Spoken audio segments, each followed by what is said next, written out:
Good morning, everyone, and welcome to today's webinar, part of Low Carbon Learning.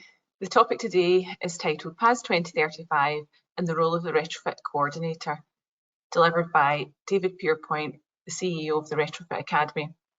Low Carbon Learning is funded through the National Transition Training Fund, funded through the Scottish Funding Council, where we have been upskilling and reskilling in passive house standards and retrofit standards. We continue to deliver online and practical training courses such as Passive House Contractor Training, Understanding Domestic Retrofit, Retrofit Coordinator, and much more.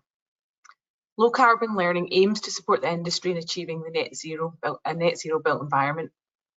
Today, David will discuss PAS 2035, the British standard for domestic retrofit, and he'll then go on to discuss the role of the Retrofit Coordinator and how the role sits within the standard. My name is Katrina Jordan. I'm head of the retrofit programmes here at Construction Scotland Innovation Centre. And if you have any questions in regards to any of the low carbon learning projects or training, please get in touch with myself.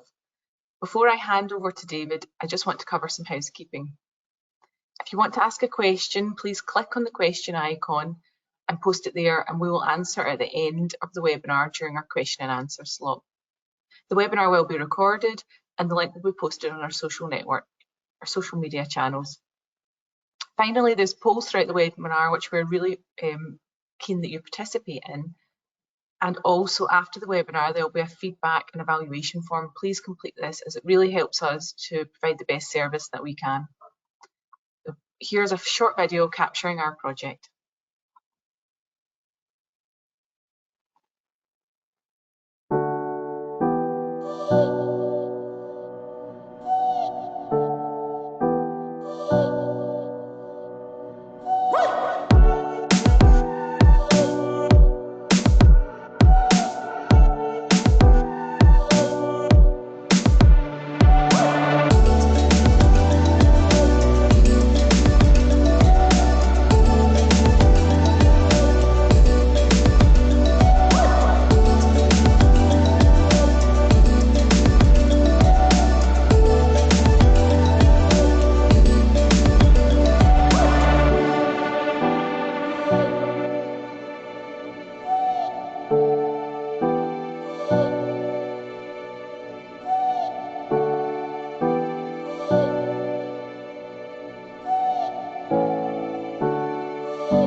And here is our first poll.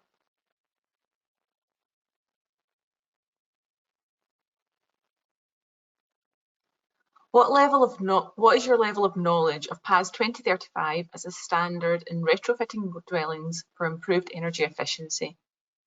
1 being no knowledge at all, and then 5 being up to an expert.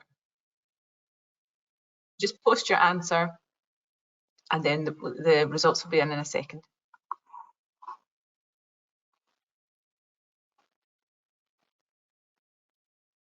So we have people sort of with a little knowledge and then kind of progressing up to more of a general understanding. So that's great. So hopefully today will really support your learning through listening to David. David Pierpoint is the CEO of the Retrofit Academy and the director of Osmosis ACD. At the Academy, David leads the team in delivering qualifications to underpin the rules introduced by PAS 2035. He is considered one of the UK's leading experts on retrofit education and works closely with the government and industry to support the transition in delivering a whole house retrofit at scale. Osmosis provides PAS compliant assessment, coordination and design services to social landlords and local authorities.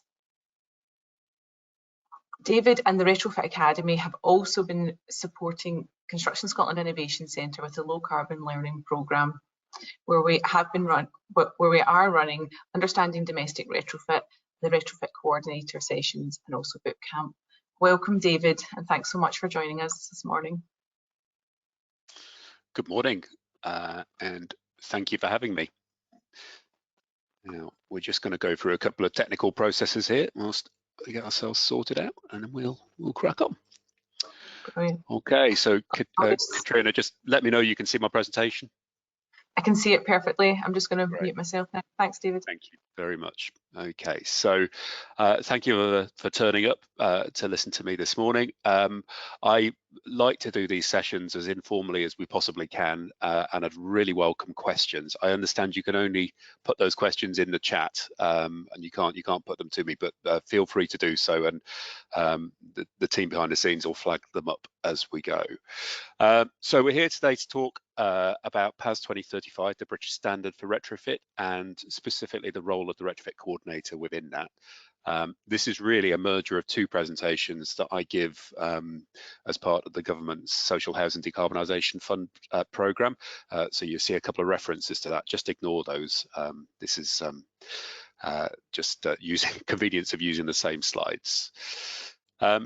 So firstly, just to introduce myself, as Katrina said, I'm involved in lots of things to do with retrofit. My overwhelming focus is the Retrofit Academy and the training and qualifications support that we offer to the sector. We're a community interest company based in Staffordshire, but active nationwide. We've been at this retrofit thing in one way, shape or form for over a decade, and it sort of shows our commitment to it.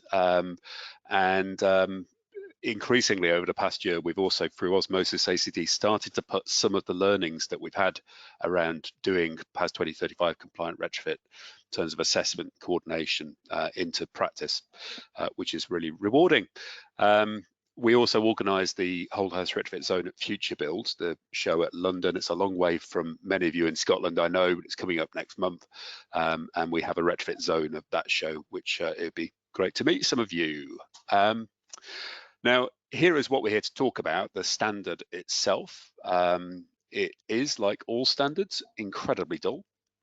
I think it's quite a good read, actually, but most people would consider it incredibly dull. It was published in May 2019, and we're going to talk a bit about its origins and why it exists. Now, there are actually two standards. There's PAS 2035. Just think of PAS 2035 being like the book. And there's then another standard called PAS 2030, which relates specifically to the installer's role on those within that. Look at that as a chapter in the book, but it's the same book. It's just a bureaucratic reason why there are two standards. So I'm going to try and give you the edited highlights of what's included in PAS 2035 today, very top level. Based on what you just said around your level of understanding, that's the right sort of level. If you have very specific questions about it, I'll try and answer those in the chat, but I don't get into the nitty gritty of this. And I think that's the best place to start, because when you understand what the standard, why the standard is there and what its essence is, then it's a very useful thing. We'll talk about people's perceptions of the standard a little bit, but it tends to be the detail that catches people up. So I'd encourage you to focus on the bigger picture. So why do we have it? We have it because, unfortunately, a lot of domestic retrofit projects historically and currently go badly wrong. And here are some pictures that our tutors and our assessors have taken around the country, reflecting of the standards of workmanship, the lack of ventilation strategy, and sort of bad practice, which results often in this horrible black stuff, damp, mold and condensation. That is normally how they go wrong. And bear in mind, these are all pictures post retrofit. So these aren't problems that we're trying to address through retrofit. These are problems caused by it. This sort of detailing you see here on the screen, it's all too common. Drive through a council estate where there's been lots of retrofit done over the last 10, 15 years, and you will see these things. You will see these big gaps in systems. You will see poor detailing. You will see cables that have been rendered over, unfortunately. Now, hopefully you won't see examples quite as bad as what's been experienced in Fishwick near Preston. This was a scheme undertaken in 2013 at a cost of £5 million, when the British Standard PAS 2035 didn't exist. And as the pictures suggest, we're experiencing really chronic problems there with moisture. there were all the things I've just talked about in that project. There was poor installation, but that was really just the final straw that broke the camel's back.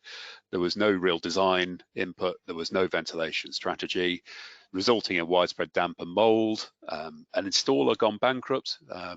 We don't know who what their motives are. That's not what we're here to discuss, but they went bankrupt.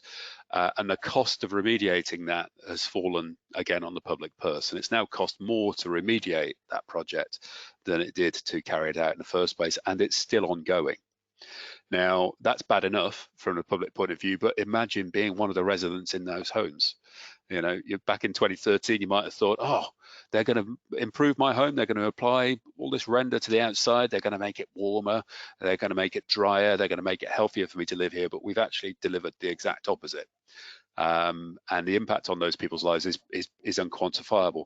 We don't know the cost to the National Health Service of having to deal with all the bronchial infections and the other health impacts that bad retrofit can lead to. So we don't want to repeat these mistakes. And it was off the back of those sorts of widespread failings. They're not just isolated examples, by the way.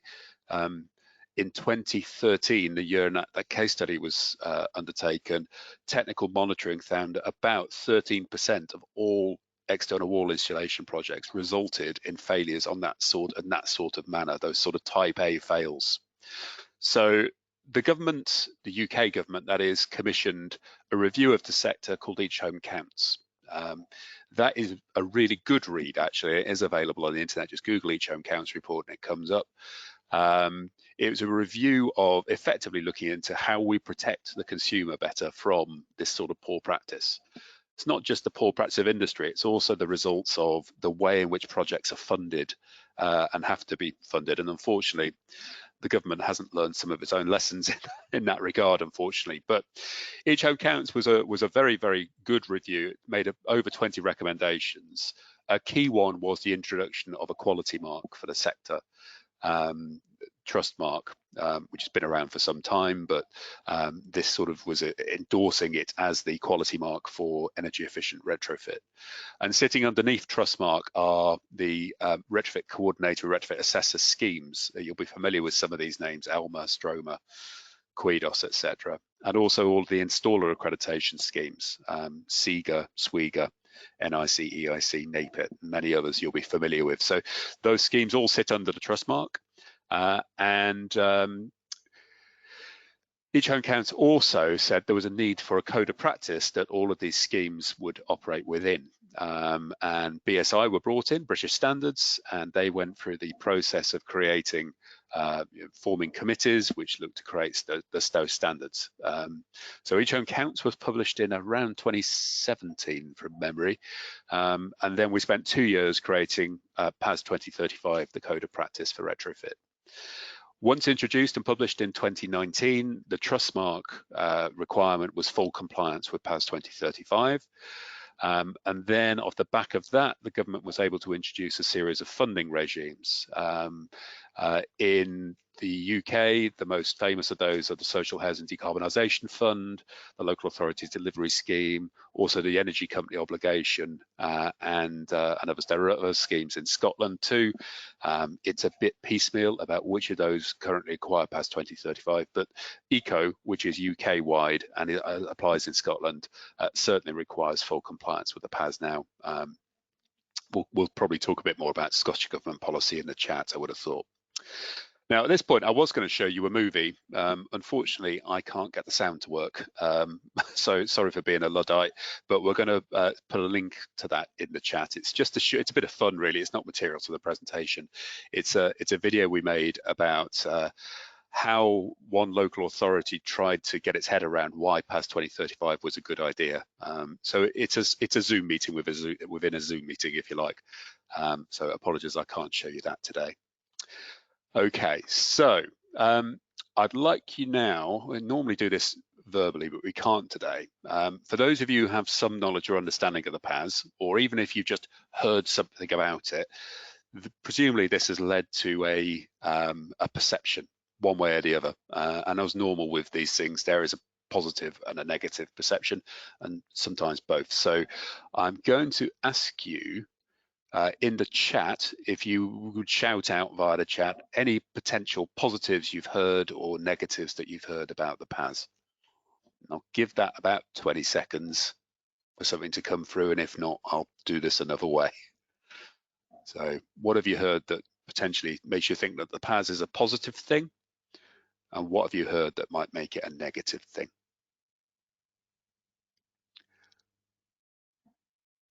Okay. Is anything coming through, Danielle? I'm not seeing anything. Nothing yet, no. Quiet audience Okay. today. Right. Well, radio silence doesn't work well, so I assume we've got some a shy audience. And We're just popping through now. Okay, great. One Chris has said, you said it was boring to read. Yeah. Well, I can't argue with that one.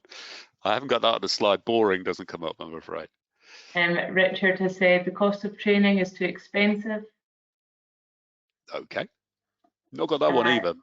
It's Not Tom. expensive in Scotland at the minute. It's fully funded, but Tom, it's just for installers. it's just for installers. Yep. Was that? Yes. Okay, that's not true actually, but we'll explain why as we go. And a few more here. Shirley, not enough detail in PAS 2030. Not enough detail in PAS 20. Okay. And yep, that's it for just now. I'll keep sending them if any That's more. really helpful. Thank you very much. That's great. Okay, so some very specific ones there. I think we cover most of them. So what we tend to hear in terms of positives is that this is this is about trying to achieve quality retrofit and to avoid all those horrible things that I've shown you in the pictures. So it's generally considered to be sort of enabling a raising of the game generally in retrofit, and it's considered pretty robust, albeit a comment there about a lack of detail in PAS 2030. I've not heard that one before, to be honest. It's an epic document. So it'd be interested to know, perhaps in the question, the person who posted that will give me a bit more detail in the chat. There's Sam Warburton, a very professional rugby player, for those of you who are sports fans. So I use him to exemplify that it's about trying to bring professionals into the sector who are, broadly speaking, weren't or haven't been involved in the world of energy efficiency before for a long time. It's about trying to ensure that we have competence and that people know what they're doing. And ultimately, it's about trying to create a sector that through, it's always hard to embrace anything that's new, like a new PAS standard. But as we start to do it at scale and increase the speed, the idea is that the costs of delivery and the cost of materials, as we're growing a market, the laws of economics suggest that the cost should come down without being at the expense of quality. At least that's the intention anyway.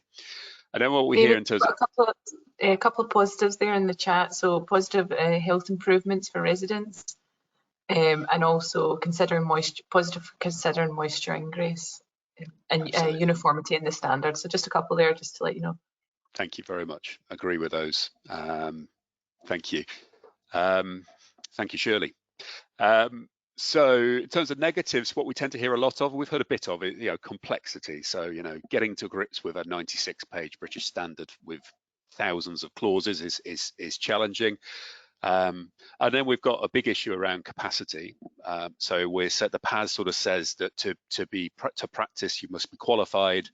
There was a comment there made about the expense of training, and obviously whilst we're getting people trained up, that means that there aren't sufficient volumes of people practicing, which is a bit of a reflection of, unfortunately, the place that we started from, because we by and large had an industry that wasn't qualified and certainly may have had capacity, but not necessarily of people doing things the right way. So we've got challenges there, and then there's sort of a danger that the whole PAS things becomes a compliance exercise. And obviously you don't want to be non-compliant, but compliance for the sake of compliance it can just be bureaucracy rather than trying to achieve the sort of things that you're seeing on the left-hand side of the screen there. So thank you very much for your input on that. Now, I try and avoid flowcharts as possible. Now, I promise you I've simplified this one very significantly from one you're going to see a bit later.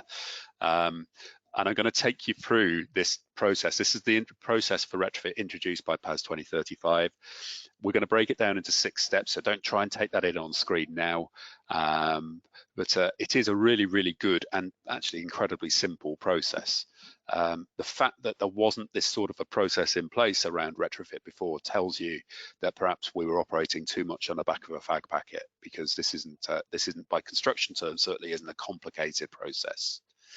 So we're going to go through that in a bit of detail.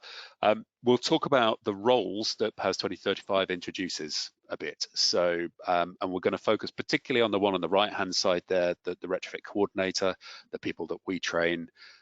Also retrofit assessors, who we are beginning to train and are currently trained by others, and retrofit advisors, who are people who give essentially homeowners advice on and sort of hold their hand through the process.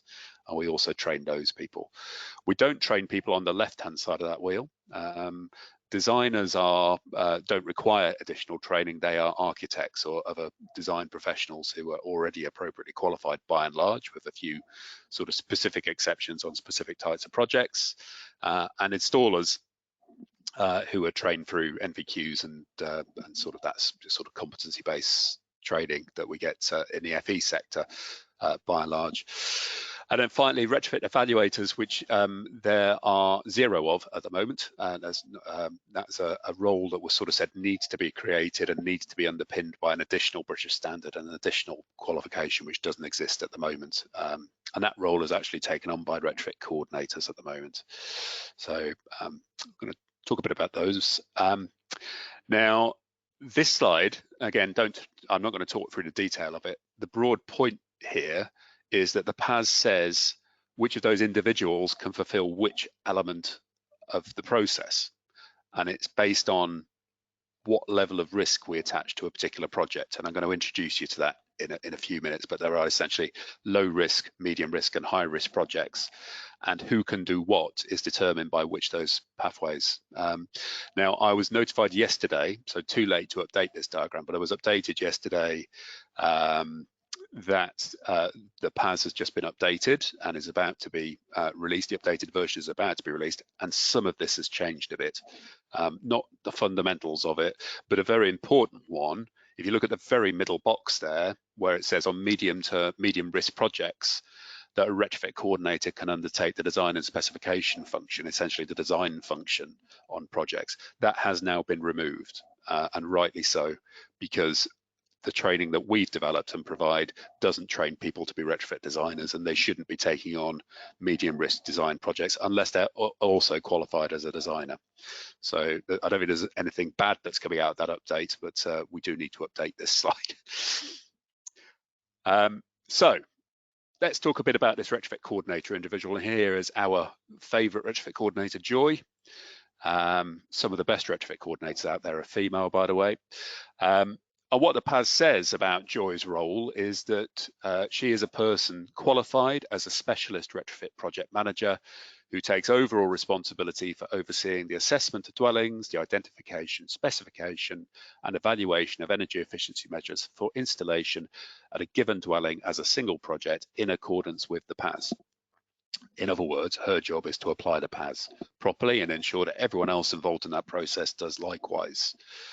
Okay, so it's a pretty responsible and accountable role, and we've put her in a suit for a good reason, because she is a professional, albeit even those of us who consider ourselves professional don't often wear suits anymore, do we? Anyway, now this is crucial. Here's Mr. Smith, and he's our client. Okay, it's his house, and the PAS is very clear that the role of the coordinator is to protect the client's interest and the public's interests. Okay, and that's a very, very important statement. If you only take one thing away from this entire session, please take that point away. Their job is not to increase the profit margin of whoever they work for or the installer that they work with. It is to protect their interests. And if in any way professionally they're found not to be doing that, they are professionally accountable for that.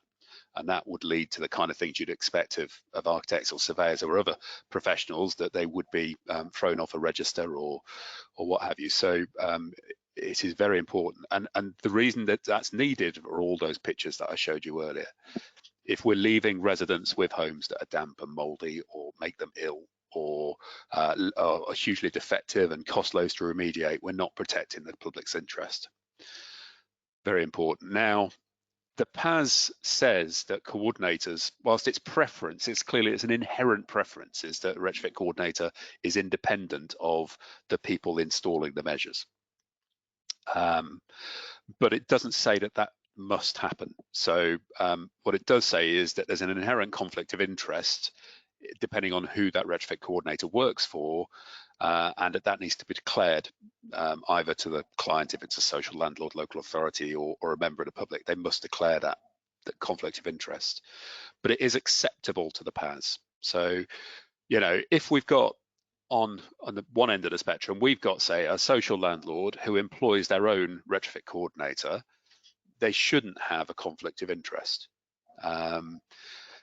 Even better if that's an independent retrofit coordinator working directly for the social landlord, even better. If we have you know, an independent person, then again, it's pretty manageable. If we have someone employed by the person delivering a program or a project, there is an increased conflict. And if they work directly for an installer who has an interest potentially in installing certain measures in preference to others, then there's an increased conflict of interest. But the PAS does say that all of those things are acceptable, okay, as long as they are declared. What it says is totally unacceptable is where effectively a retrofit coordinator is providing a retrospective sign-off of projects. And there are depressing numbers. If you go on LinkedIn and Google, type in retrofit coordinator, you will find lots of people offering a cheap sign-off service. Okay, now trust me, Trustmark are being told in no uncertain terms to clamp down on this and eradicate it, but it is out there in spades at the minute.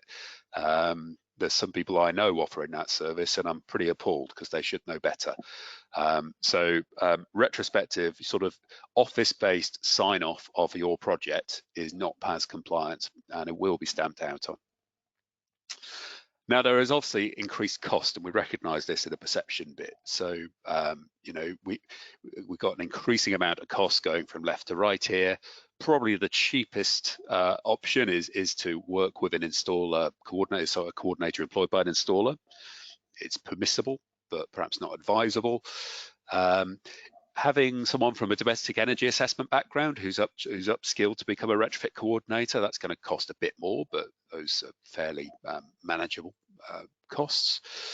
Using a chartered professional in that role is going to come with the fees involved with working with a chartered professional, so it's going to be more expensive.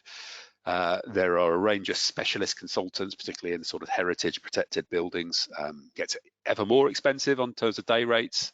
And then somewhere in the middle, there's probably someone working for a local authority or a social landlord who get increasing amounts of funding from government. So as an employee, they sort of sit somewhere in the middle. And again, down the cheap and cheerful end of the spectrum, but totally non-compliant with the PAS of these sign-off services, which I strongly advise that you avoid like the plague. Okay, so we also said there was a bit of an issue with capacity of retrofit coordinators. Now, to date, the Retrofit Academy, my organisation, who were the people who developed, well, we first came up with the idea of a retrofit coordinator, and then we developed the qualification and the training that linked to it. So we've been the only provider of it to date. We've had 1,700 retrofit coordinators enroll onto our course since the dawn of time, of whom about 700 now have graduated, and about 500 of them have then gone on to become accredited with Trustmark and start to practice. So 500 is not a bad number actually nationwide, given the amount of retrofit that's actually happening in practice at the moment. But clearly, we want those volumes to grow very significantly rather. We offer a free service to social landlords and local authorities to help signpost them to retrofit coordinators and assessors nationwide and close to them. So that's something called RetroBook, you can post your requirements on there for free, we don't charge the coordinators to be part of that either. So that's a free service that we offer. Now, I want to talk to you briefly about 3 core principles that the PAS is there to sort of enshrine in the retrofit process. These are very important. They're described in the PAS a bit, but again, they're sort of key themes. They're implicit and written all the way through it, and you need to have a good understanding of these. The first is something called fabric first retrofit, and this is a simple idea. Makes a lot of sense. The idea being that we have a building that's leaking heat and leaking carbon as it does it. We should be reducing the amount of heat we lose and the amount of carbon emissions from that building by insulating the building as comprehensively as we possibly can. So dealing with the walls, the windows, the doors, and the roof and the floors, by and large. That is before we start addressing or installing essentially the blingy type solar panels, heat pumps, and other heat measures. We want you to do that, but we want you to do it pretty much after or at least alongside dealing with the fabric. And the reason for that is that the cheapest fuel to use and the lowest emitting fuel is the fuel that we don't use in the first place. Okay, so if we're still heating a building using gas boilers, reducing the amount that we need to use it is the best way of achieving the ultimate aims of retrofit. Central to fabric first retrofit is ensuring that if we're going to wrap a building up using insulation, we also ventilate it appropriately. And ventilation, we have a maxim at the Retrofit Academy of no retrofit without ventilation, or no insulation without ventilation. The second key concept is whole house retrofit, and this is building what I just described about dealing with the fabric, but not the fabric only, but doing it in the right order. So addressing the fabric and the building services and the renewable energy systems so that we have a holistic approach to retrofitting a home. As you can see in the diagram on the right hand side there, it's the fabric, it's the services and the renewables. What we don't want to do is jump straight to installing that heat pump, which you can see incorrectly located right next to a wall on that picture, without addressing the fabric. And the reason for that, and we wish the government in its heat and building strategy had just got this bit straight. Heat pumps use 3 times as much power as other forms of space heating, and therefore, if we're still losing a lot of that heat through the fabric of the building, that heat pump won't work efficiently, and actually fuel bills will go up. Power bills will go up. So we'll get an unintended consequence straight away from installing an expensive heat measure if we're not addressing the fabric too. The third and final key principle, and many of you mentioned it in the quote, is building physics. This is addressing thermal performance of a building on the one hand, which we've talked about, the insulation stuff there, trying to achieve an optimum thermal performance for a building, but without introducing all those moisture risks that I've shown you evidence of. Now this is fairly basic stuff. None of you in listening to that will think that is a contentious thing, I'm sure. But unfortunately, in mainstream education and construction at the moment, this is almost entirely absent in that. So there is we're having to do a lot of retrofitting, additional upskilling around building physics with everyone from installers to architects and designers. So something you're going to have to become much more familiar with. You're going to, as you do more and more retrofit, you're going to be faced with lots of cost benefit decisions. And this is a great example, really, the example I'm putting on screen here, of when you're going to have to weigh up pros and cons, the economic implications of doing something versus the environmental benefit doing or the impact on the homeowner. So what you're seeing here is what we see as standard practice. Again, drive around most council estates and you'll see this. On the left-hand side, the rectangle on the left-hand side there is an existing wall. The right-hand side, the darker blue rectangle, is a layer of external wall insulation that's been applied to that wall. And the green rectangle is a window. And you can see what's happened there is that the window has been left where it was. Okay, you'll see that all the time, and the horrible white, red, yellow, and green colors there are the thermal bridge, which is basically a gap between two systems, in this case the wall and the window, where moisture and cold air are able to penetrate, which leads to condensation inside that building. And that will happen pretty much every time you apply that detail. There are ways of mitigating it and reducing that risk with tapes and sealants and just generally good detailing, but nonetheless, there's significant risk of a significant problem. Now, what we'd ideally want to be seeing is that detail there instead. So you can see the green rectangle, the window has been moved into the insulation layer, and that thermal bridge has been all but eliminated, okay? Now, that means moving the window at the same time as applying the external wall insulation, which is exactly what you should be doing if the economic reality of things allows you to. If the economic reality doesn't, you certainly shouldn't be leaving as per that detail on the left, because you're guaranteeing problems. But you might decide that, well, we haven't got the money to replace the windows now, so we're going to come back and do that in a few years. And until then, we're going to put a temporary solution in place. So part of the job of a retrofit coordinator is to weigh up all those sorts of cost benefit and risks, and to make sensible decisions. Okay. So we're going to whiz now through those 6 stages I talked about: intended outcomes, risk assessment, dwelling assessment, planning and design, installation and handover, monitoring and evaluation. And I will try and get through this in about 10 minutes to leave some time for us to have questions at the end. Okay, so step 1, intended outcomes. This is about discussing with a client, which might be a landlord or it may be a tenant, what it is we're trying to achieve through this project. So setting goals, identifying budgets, looking at various options, and literally listing a set of things, a set of outcomes that we're trying to achieve. So that may be achieving a particular EPC band target, or increasing the quality of the indoor air quality if that's currently poor, thereby reducing health impacts, all that sort of stuff. So very specific, measurable, achievable goals. Step 2 is conducting a risk assessment, which must be done by the retrofit coordinator. So come back to what I said earlier about retrospective sign-off of projects. The PAS says that this must be undertaken by a coordinator and that it must be done at the start of a project. Therefore, it can't be done retrospectively. Very simple process. There are 5 criteria that are evaluated. You can see them listed there: the number of dwellings to be improved, the average number of improvements per dwelling, the combination of measures, the built form, and the specific measures that are proposed. You give a grade on each of those measures, A, B, or C, and the level of risk assessed is the highest. If there's 1 C in any of those boxes, you would assess it, the whole project, as a PAF C. If they're all Bs, it would be a PAF B. If they're all A's with a B, it would be a PAF B. And only if they're all A's would it be a PAF A project. I'd consider a low risk project. Okay, so that's risk assessment. There's not much more to it than that.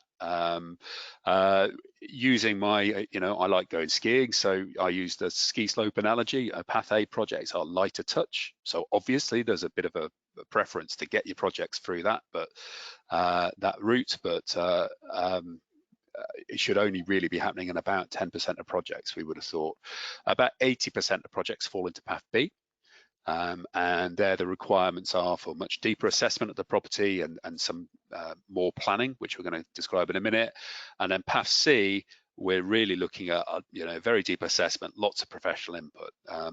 And on things like the Social Housing Decarbonisation Fund, which is the UK government's social housing improvement programme, they're by definition looking at projects of 75, 100 properties plus, which would always go into PAF C. So most of those would sit in there. Now on screen here is templates that the Retrofit Academy has developed, which are used by retrofit coordinators to assess risk. And you can see they've started to input information on the projects here. We're ticking the measures that we want to install, and we've evaluated the volume of properties and stuff up at the top, the number of dwellings per measure, and you can see everything's gone in as a B, and it's automatically calculating that this is a PAF B assessment. Sorry, PAF B risk assessment. Okay, so that brings us on to the dwelling assessment, and this is going into a home and collecting data about it. Now, a key intention of PAS 2035 is to ensure that we have competent people doing the things that they're competent to do. And one of the things that happened a lot in the old world is that domestic energy assessors were essentially acting as the de facto retrofit coordinator, and they were making decisions for which they clearly weren't all competent to do. I'm talking very broad general terms there. So the PAS says that dwelling assessment or retrofit assessment is the process of collecting data and nothing else. So the assessor is not allowed to provide advice, not allowed to make decisions, not allowed to do improved notch valuation and create medium-term retrofit plans, unless they're also qualified as a retrofit coordinator. Okay, so again, this is a process commissioned by the retrofit coordinator. What is required of the assessment is laid out, determined by the risk pathway of the project, and the PAS says exactly what must be done, what sorts of tests must be done.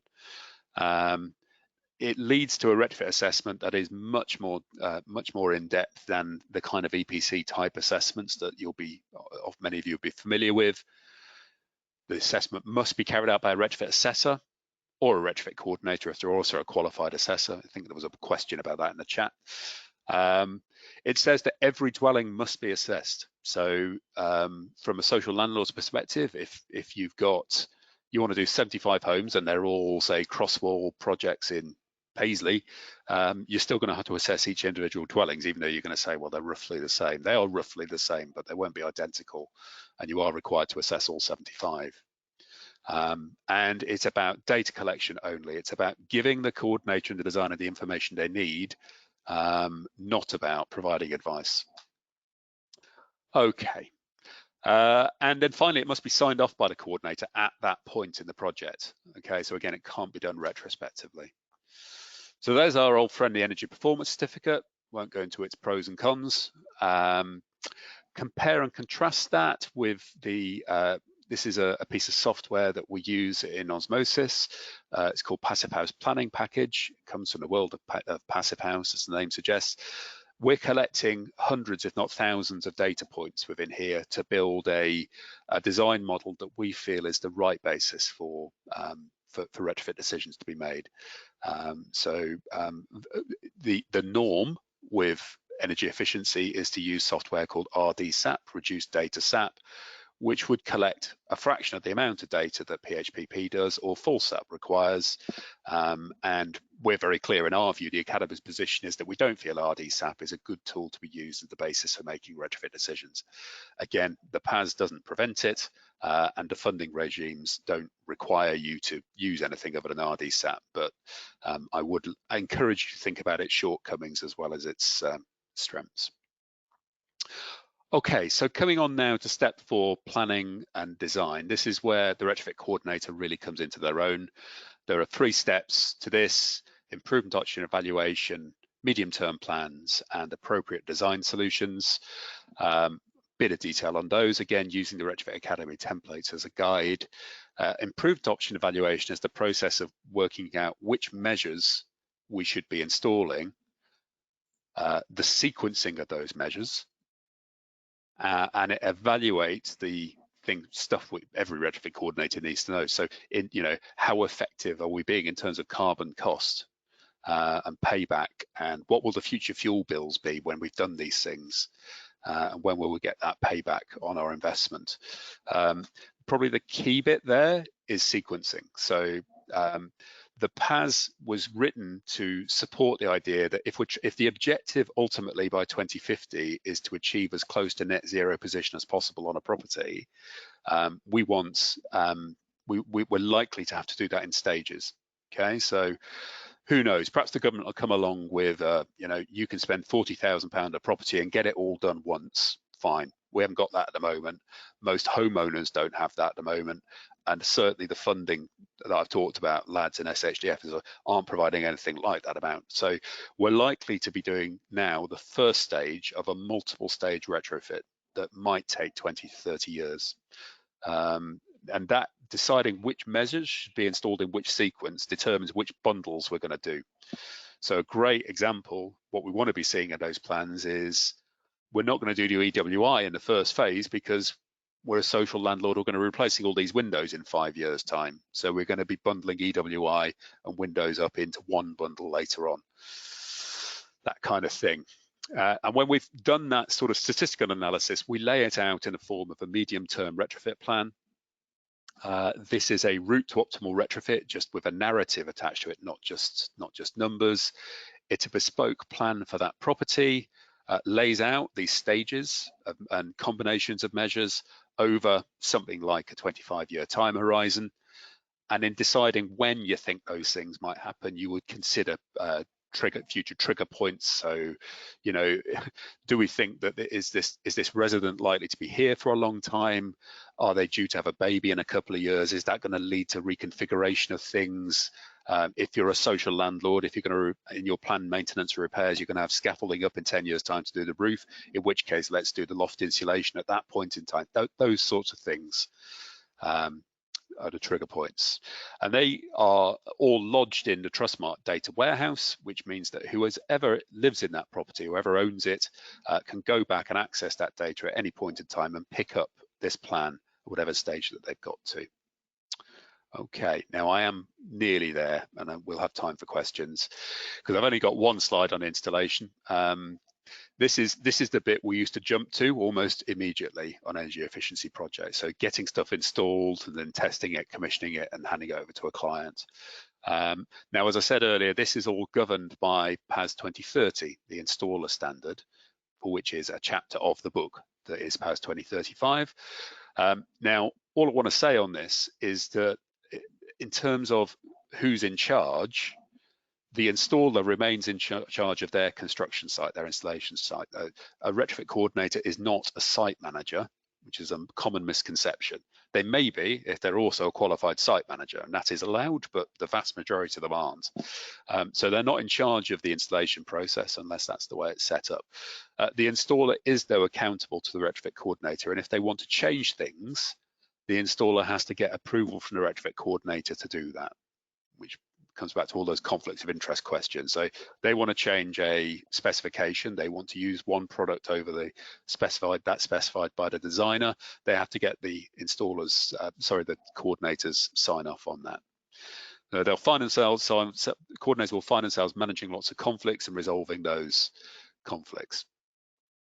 But once the installer's done their thing, we're then looking at the final stage of the process, which is monitoring and ensuring ultimately that the intended outcomes, things we set out in the first step, have been achieved in reality. And if they're not achieved in reality, it's the coordinator's job to ensure that the job to remediate it to the extent that those things are delivered as the customer has a right to expect. Now, the PAS says that this is done at 3 levels of challenge, really. The first is there's a customer satisfaction questionnaire, checking that everything is as it should be and those outcomes have been delivered. If there are issues highlighted in that, an independent retrofit coordinator needs to be brought in to look at why there have been issues. So that needs to be independent. The step 1 is done by the existing incumbent retrofit coordinator, step 2 by an independent retrofit coordinator. And if we still have problems after that independent review, we bring in a monitoring regime. Really, we're installing sensors and we're having to go sort of strip things back to basics, throw the kitchen sink at it, which we want to avoid because it's costly and unpleasant. So there you go, there's a whistle-stop tour of PAS 2035. There's far more guidance than available on our website, some of which now needs to be updated given yesterday's PAS update, but there's a free document there called PAS 2035, What is it? What does it mean for you? Which has got lots of the diagrams I showed you on earlier slides. There's also PAS 2035 compliance process maps, which lay out exactly who must do what and in what order in terms of coordinators, assessors and designers. And if any of you are social landlords, a lot of people are including that as a sort of part of their procurement activity of what the service they're looking to procure is. And then, of course, there's the PAS itself, which you're welcome to buy a copy of from BSI if you want to. Also, you may find it helpful if you're from a local authority or social landlord. We were commissioned by the government to write a guide to contracting models for PAS 2035 and how you might go setting up those relationships. So that's available to download, again, free from our website. And then finally, Katrina mentioned funded training available through CSIC. We are delivering on the dates you can see there. I think, in fact, the Retrofit Coordinator diploma, which is the qualification required to be a Retrofit Coordinator, is now full. So those places have all been allocated, but we do have training left on our Retrofit Coordinator boot camps, which is 2 days worth of very good training, and would really help you if you went on to the Retrofit Coordinator course later. Also on our level 2 award in understanding domestic retrofit, which is the best place to start if your starting point retrofit is 0. That's definitely the best place to start. It's sort of a 3-day e-learning course, that leads to a level 2 qualification that will really help you get to grips with things. So thank you very much. I've left 10 minutes or so for questions. So Danielle, have we had any questions through in the chat? Fantastic, David. We'll just have a quick poll, and then we'll let you catch your breath, and then we'll just go for some questions. But thank you for that. It was really excellent. Really great insight into the PAS 2035, and then how the Retrofit Coordinator fits into that. Where within the built environment do you feel that low carbon learning upskilling is most required? Within the design, construction, policy and standards, or building services? Maybe we should have one for all. But if you just post your answer, and we'll just get the result in 1-2 seconds.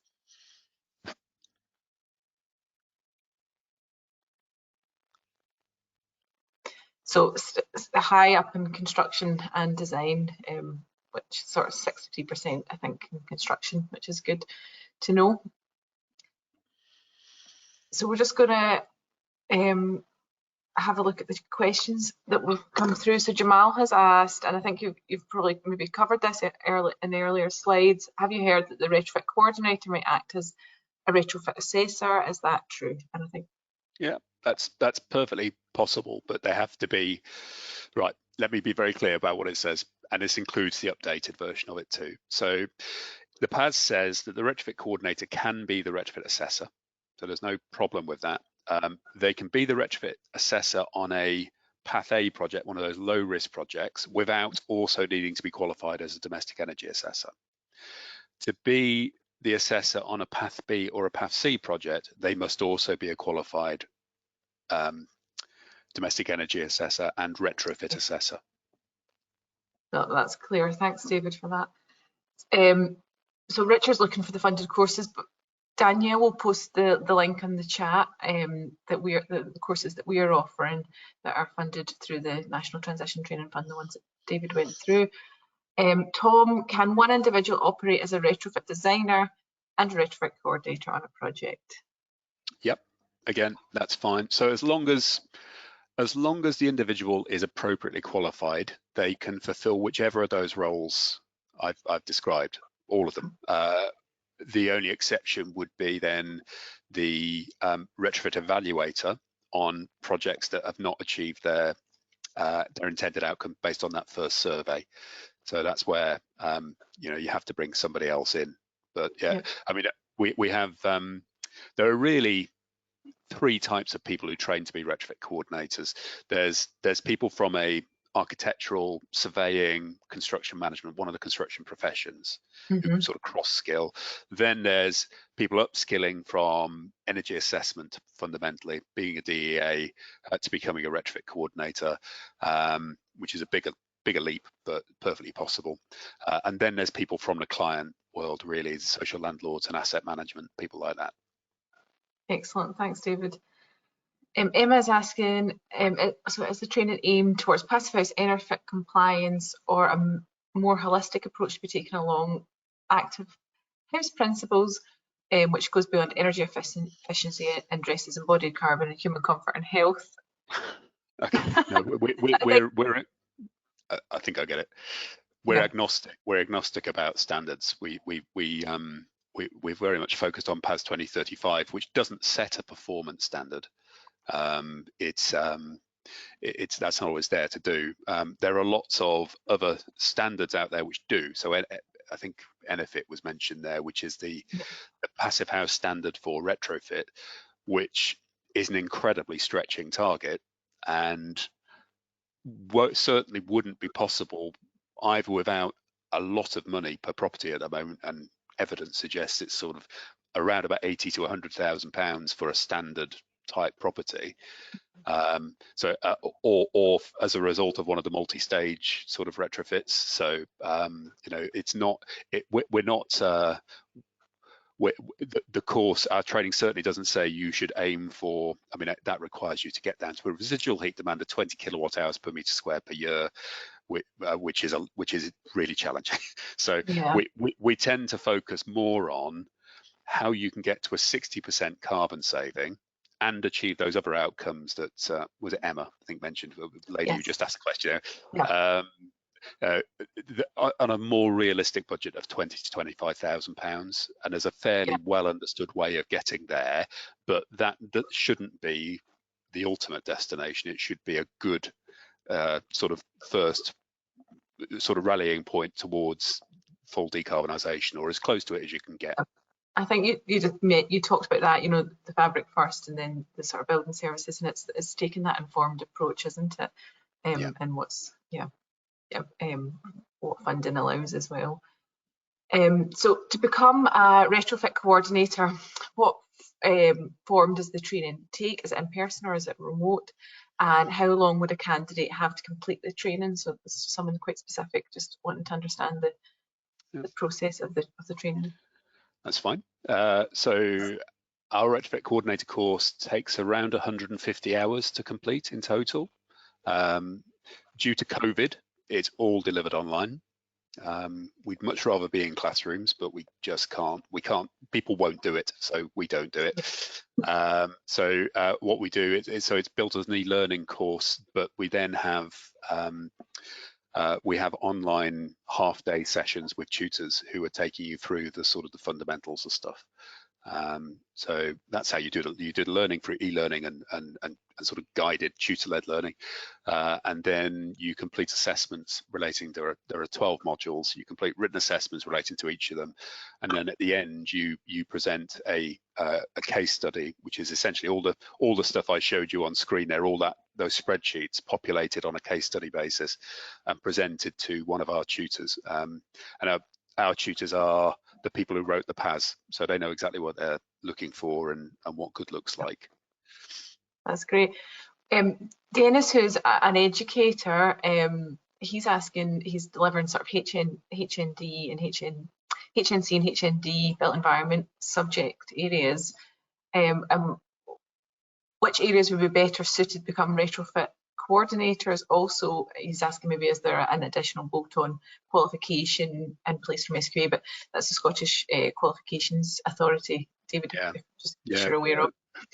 I know that one. This is, I don't think there is for SQA, to my knowledge. Ours is with the Open College Network, and it's a UK-wide regulated qualification.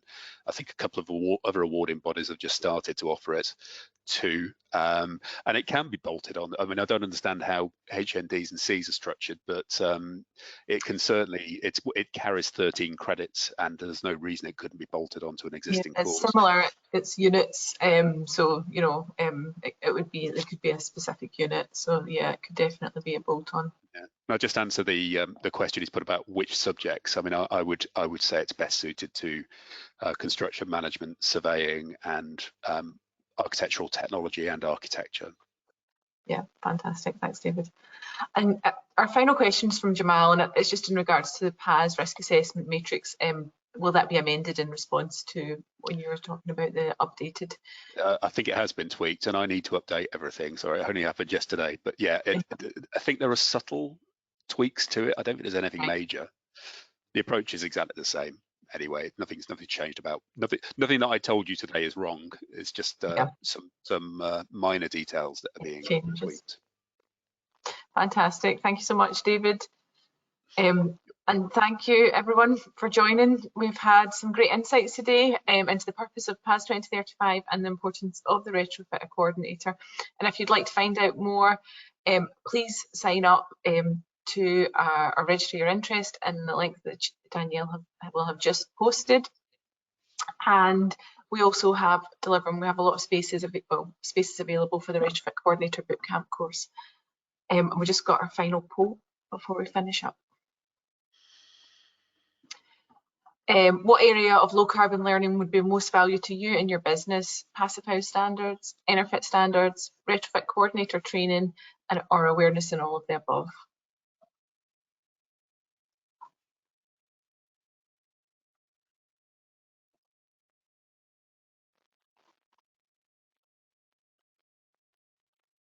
Awareness of all of the above and sort of Retrofit Coordinator training and passive house standards. So we'll bear that in mind for future programmes. So the aim of this programme is to equip the industry with informed tools to be able to support the industry to achieving net zero, and also considering the way we construct buildings with care. Each month we are hosting a different webinar on a different topic in Retrofit, passive house or retrofit. Our next session will be delivered on a Friday, which is unusual for us, on the 18th of March with Lisa Ann Pasquale, who will also go into a more technical aspect of retrofit, so it's definitely not one to be missed. So please look out for it and sign up. It's already been shared on LinkedIn and so forth. And also just a final thank you to David this morning. Thanks so much for your contribution and the Retrofit Academy in supporting the low carbon learning programme. And we hope that this project will have the desired impact that's to work towards a net zero built environment. And also thank you so much to the technical team behind the scenes this morning. Thanks, David. Thank you. Bye now.